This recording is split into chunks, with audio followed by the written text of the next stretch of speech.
O início da tragédia, os últimos planos do casal. O caso que abalou o Brasil em 2003 começa de forma aparentemente simples. Dois jovens, Liana Fredenbach, de 16 anos, e seu namorado, Felipe Café, de 19, planejam um fim de semana juntos. O objetivo era acampar em uma área de mata em Embu-Guaçu, na região metropolitana de São Paulo. Naquele momento, ambos buscavam um refúgio da vida urbana, um espaço para ficarem sozinhos, longe da rotina escolar e da movimentação intensa da cidade. O que ninguém imaginava é que aquela decisão abriria caminho para um dos crimes mais brutais já registrados no país. Liana era uma adolescente estudiosa, de família estruturada e disciplinada. Felipe era igualmente conhecido por sua educação, postura tranquila e respeito pelos amigos e pela família. O relacionamento dos dois era visto como saudável e carinhoso. Porém, o casal decidiu não revelar o verdadeiro destino da viagem aos pais. Esse detalhe seria crucial, pois atrasaria o início das buscas e dificultaria a ação imediata da polícia. O local escolhido era uma região de mata fechada e parcialmente abandonada, conhecida informalmente como Pico do Jaraguá da Zona Sul, frequentada por ciclistas, trilheiros, mas também por grupos criminosos que utilizavam a área para esconderijos e rota de fuga. O histórico de violência na região era extenso, embora pouco divulgado. Moradores relatavam confrontos, assaltos e a presença constante de jovens envolvidos em delitos. Mas essas informações jamais chegaram ao conhecimento do casal. Na sexta-feira, os dois saíram para a viagem. Liana avisou aos pais que passaria o fim de semana com amigos, mas não revelou detalhes. Felipe, igualmente, não forneceu informações completas à família. As horas seguintes transcorreram sem qualquer suspeita. O casal montou acampamento durante a tarde e enviou as últimas mensagens amistosas a amigos, confirmando que tinham chegado ao destino e estavam bem instalados. Como é comum em casos de desaparecimento, a primeira noite pareceu normal para ambas as famílias. Mas no dia seguinte, quando nenhum dos dois retornou ou enviou notícias, o clima começou a mudar. Os telefones celulares estavam desligados. A ausência de atividade digital, somada ao silêncio total, gerou preocupação crescente. A família de Liana tentou contato com amigos, parentes e conhecidos. A de Felipe fez o mesmo. Foi apenas no domingo à noite que a angústia se transformou em alerta máximo. A falta de retorno fez com que os pais de Liana procurassem a polícia para registrar o desaparecimento. Porém, a recepção inicial não foi das melhores. Como frequentemente acontece no Brasil, casos envolvendo adolescentes são tratados, inicialmente, como possíveis fugas. A polícia teria sugerido que o casal poderia estar passeando ou apenas curtindo um tempo juntos. Esse descompasso entre a urgência das famílias e a interpretação inicial das autoridades atrasou as primeiras ações de busca. Enquanto isso, o que acontecia na mata era muito mais grave do que qualquer pessoa imaginava. O casal havia sido surpreendido por um grupo criminoso liderado por um menor de idade conhecido como Champinha, jovem com histórico de violência e comportamento agressivo, que circulava livremente pela área sem qualquer fiscalização estatal. A partir daquele encontro, a história seguiria para uma espiral de violência extrema, tortura, terror psicológico e falhas institucionais. E naquele momento, ainda no primeiro dia de desaparecimento, as famílias não tinham a menor ideia de que cada minuto perdido representava um risco maior para a sobrevivência dos jovens. Esse é o ponto de partida do caso. Uma viagem aparentemente inofensiva, um destino mal informado, uma região dominada por criminosos e um sistema de segurança que não agiu com a rapidez necessária.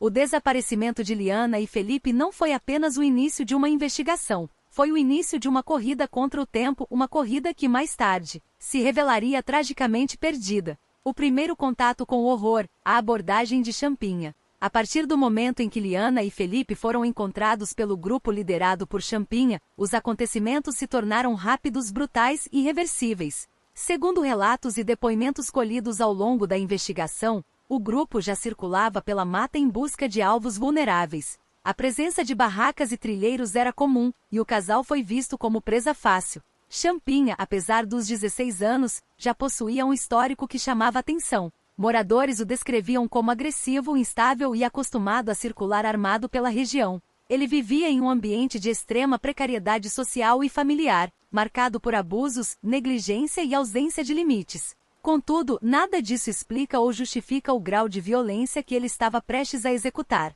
Na tarde de sábado, assim que o casal terminou de montar acampamento, o grupo apareceu pela mata. A abordagem foi imediata. A quadrilha estava armada com facas e armas de fogo artesanais. O objetivo inicial parece ter sido o roubo, mas logo ficou evidente que Champinha tinha outras intenções. Ele se impôs como líder e rapidamente dominou a situação. Felipe tentou negociar, mas foi agredido sem piedade. O casal foi levado para uma área mais profunda da mata, onde seria mantido sob vigilância. A partir dali, a separação se tornou a estratégia principal do grupo. Felipe foi levado por um dos comparsas. Liana permaneceu com Champinha. O terror físico e psicológico começou imediatamente. Há relatos de gritos, agressões e tentativas de fuga frustradas. Todos os comparsas confirmaram que Champinha demonstrava prazer em dominar e submeter as vítimas. Ele não tinha pressa. Era calculista, perverso e manipulador.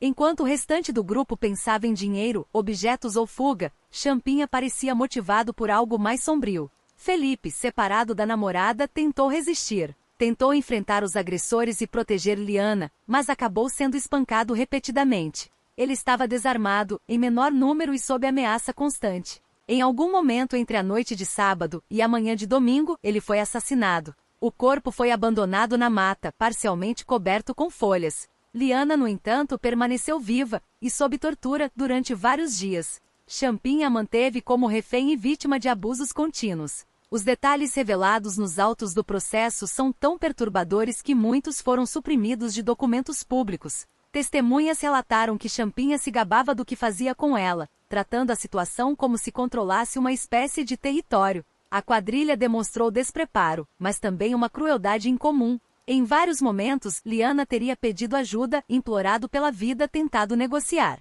Nada foi capaz de sensibilizar os criminosos. O que mais surpreendeu a polícia posteriormente foi a forma como o grupo circulava livremente pela mata, sem qualquer barreira institucional. A região era conhecida por sua vulnerabilidade, e a quadrilha se aproveitava disso. Durante esses dias, nenhuma informação do casal chegou à superfície. Enquanto as famílias buscavam respostas, o horror se aprofundava. A polícia, ainda sem pistas, não conseguiu delimitar a área de buscas precisa. A ausência de comunicação clara com moradores locais também dificultou o trabalho inicial. A investigação só ganhará força no tópico seguinte, quando depoimentos, rastreamento de ligações e relatos de moradores aproximarão a polícia da verdade. Mas algo já havia se perdido. O tempo, o elemento mais importante em qualquer investigação de desaparecimento. E quando o Estado se move devagar, criminosos como Champinha se movem rápido. As investigações, a corrida contra o tempo.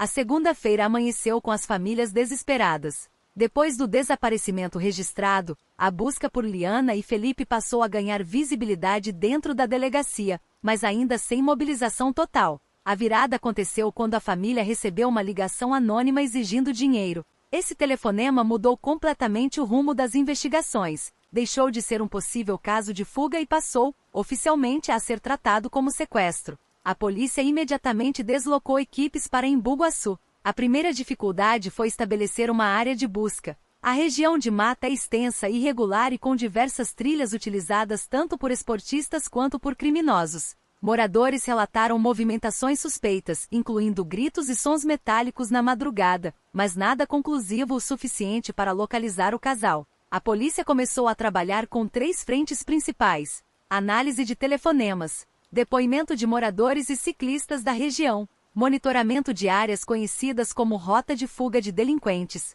A grande virada ocorreu quando moradores reconheciam a presença de um jovem agressivo que circulava armado pela mata, Champinha. Ele já era conhecido pela polícia, mas nunca havia sido apreendido por crimes de grande gravidade. Apesar disso, seu nome despertou alerta imediato entre os investigadores. As equipes intensificaram as buscas, ampliando o patrulhamento e entrevistando pessoas que viviam na zona rural. Um detalhe chamou a atenção: alguns moradores afirmaram ter visto um casal sendo levado por um grupo durante o fim de semana. Essa informação fortaleceu as suspeitas contra Champinha e seus comparsas. As buscas na mata foram dificultadas pela densa vegetação e pela estrutura geográfica irregular. Mesmo assim, pistas começaram a surgir. Restos de comida, garrafas e marcas de acampamento recente foram identificados pela perícia. A polícia acreditava estar chegando perto.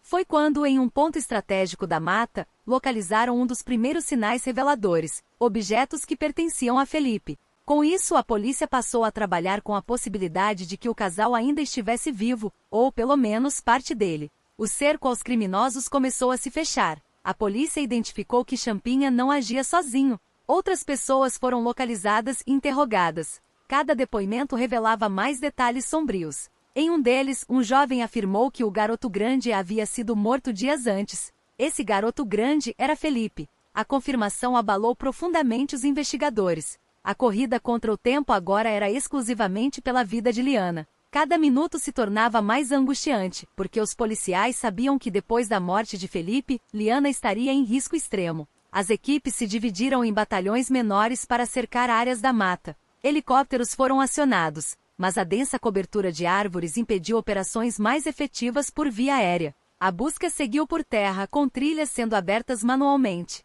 A prisão de um dos comparsas ocorreu em uma estrada rural. Ele relatou que Champinha estava no mato com a menina. Esse depoimento foi decisivo. A polícia avançou rapidamente para a região indicada. Havia esperança, frágil, mas real, de que Liana ainda estivesse viva. A tensão aumentava conforme as equipes se aproximavam. A polícia acreditava que poderia pegá-los de surpresa. O silêncio na mata era quebrado apenas pelo som das botas esmagando folhas secas. A expectativa era de encontrar uma jovem ferida, assustada, mas viva. Infelizmente, o desfecho seria devastador. Esse ponto marca o início do fim, e o próximo tópico detalhará o momento em que as equipes chegaram tarde demais. O resgate que não chegou a tempo, o desfecho trágico. O dia que deveria representar a libertação de Liana acabou se transformando em um dos momentos mais dolorosos da história policial brasileira.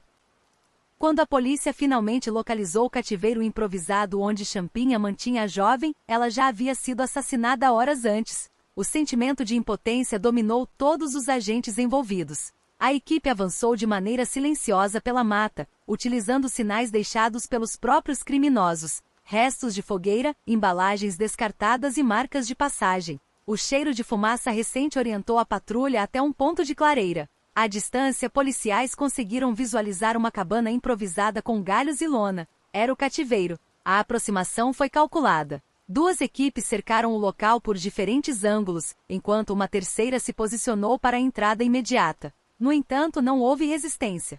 Não houve correria. Não houve tentativa de fuga. E tragicamente não havia mais nada que pudesse ser salvo. Liana foi encontrada caída no chão da clareira com ferimentos graves.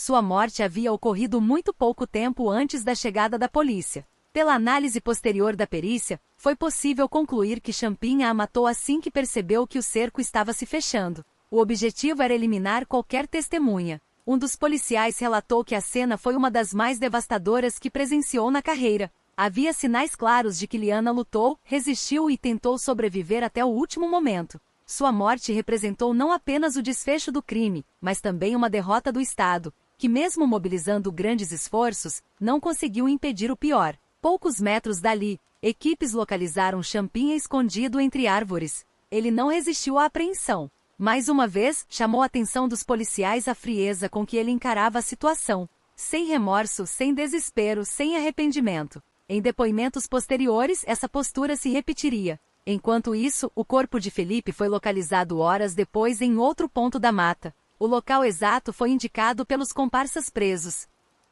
Ele havia sido assassinado dias antes, vítima de golpes de faca, e deixado em uma área isolada. A causa da morte foi brutal, indicando que o crime foi cometido sem qualquer motivação de urgência. Ele foi executado. O desfecho abalou profundamente o país. O choque tomou conta da mídia, que passou a acompanhar o caso diariamente. As famílias devastadas passaram a cobrar respostas do sistema de segurança pública. Como um grupo de adolescentes e jovens adultos conseguiu agir com tamanha brutalidade, sem qualquer tipo de barreira institucional? Como eles circularam pela mata sem serem notados pelas autoridades? Por que a polícia demorou tanto nas primeiras 24 horas, quando a chance de salvar vidas era maior? Essas perguntas nunca foram completamente respondidas. Contudo, o impacto social foi imediato. A tragédia expôs falhas do Estado, a precariedade das políticas de proteção, o abandono de áreas de risco e a falta de preparo para lidar com adolescentes infratores de alta periculosidade.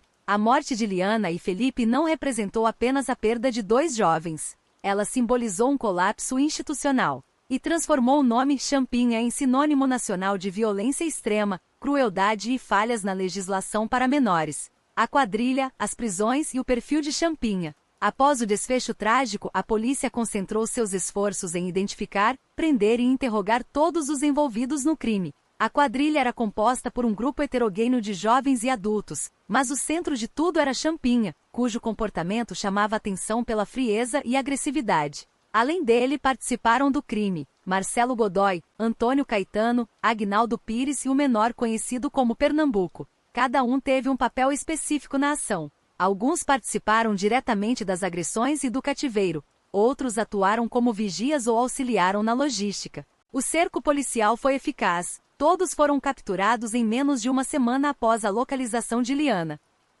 Os interrogatórios revelaram um cenário ainda mais perturbador. Nenhum dos criminosos demonstrou arrependimento significativo. A dinâmica do grupo era marcada por submissão à figura de Champinha, que, apesar da idade, exercia liderança através da violência e do medo. Ele era descrito como alguém imprevisível, violento e habituado a ameaçar pessoas da região. A análise psicológica de Champinha, realizada posteriormente, identificou características de psicopatia, ausência de empatia, comportamento manipulador, prazer em causar sofrimento e incapacidade de compreender as consequências morais de seus atos. Apesar disso, por ser menor de idade, ele não pôde ser julgado como adulto. Ainda assim, laudos apontaram que ele era considerado extremamente perigoso. Isso motivou a criação de uma medida inédita, sua transferência para uma unidade de atendimento específica, destinada a menores infratores de alta periculosidade. A internação foi prorrogada diversas vezes com base em laudos psiquiátricos que indicavam risco elevado de reincidência.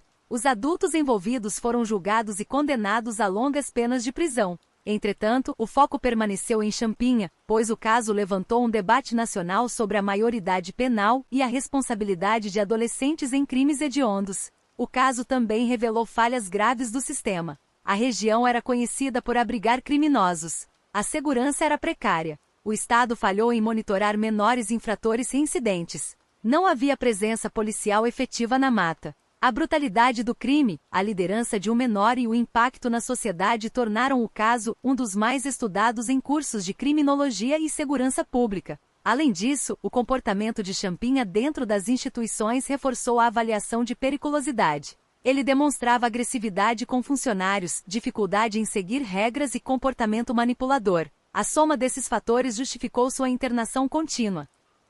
A quadrilha, como um todo, representou uma falha estrutural do Estado brasileiro. Jovens sem supervisão, sem acompanhamento social e expostos a ambientes violentos acabaram se transformando em agentes de um dos crimes mais brutais da história recente. O caso deixou claro que políticas de prevenção eram urgentes, e que sem elas, casos semelhantes poderiam ocorrer novamente. O impacto nacional, mudanças na lei e o legado do caso. O crime contra Liana Friedenbach e Felipe Café não terminou com as prisões. Pelo contrário, ele inaugurou um debate profundo que ecoa até hoje no Brasil. O impacto nacional foi enorme. Jornalistas acompanhavam o caso diariamente. Programas de TV exibiam atualizações constantes. A comoção pública tornou-se combustível para discussões sobre segurança, justiça e legislação. O nome Champinha se tornou símbolo de impunidade associada à menoridade penal. O debate sobre a redução da maioridade explodiu no Congresso Nacional. Diversas propostas legislativas foram apresentadas, algumas sugerindo punições mais severas para adolescentes envolvidos em crimes hediondos.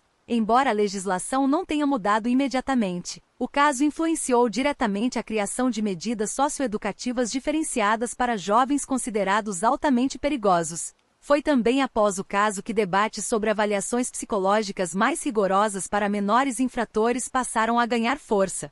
O caso também expôs a precariedade das áreas de mata em regiões metropolitanas, onde criminosos circulavam com liberdade. Depois do crime, a região de Embu-Guaçu recebeu reforço de policiamento, trilhas foram fechadas e projetos sociais começaram a ser implementados de forma tímida. Para as famílias, a dor continuou por muitos anos. A mãe de Liana, Silvia, tornou-se figura ativa em debates sobre segurança pública.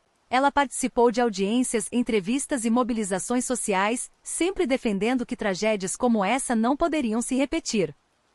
O legado do caso vai além da tragédia. Ele alterou a forma como o Brasil discute violência juvenil, como investigações de desaparecidos são conduzidas e como o sistema socioeducativo lida com adolescentes que apresentam comportamento psicopata. O caso também se tornou estudado por psicólogos, sociólogos, criminologistas e juristas. Ele é citado como exemplo de falha do Estado em proteger cidadãos e como alerta sobre jovens extremamente perigosos que, apesar da idade, são capazes de cometer crimes de brutalidade incomum. Hoje, mais de 20 anos depois, o caso ainda é lembrado como um dos mais marcantes da história criminal brasileira. Um crime que chocou, feriu e mudou o país, e que continua sendo uma ferida aberta na memória coletiva.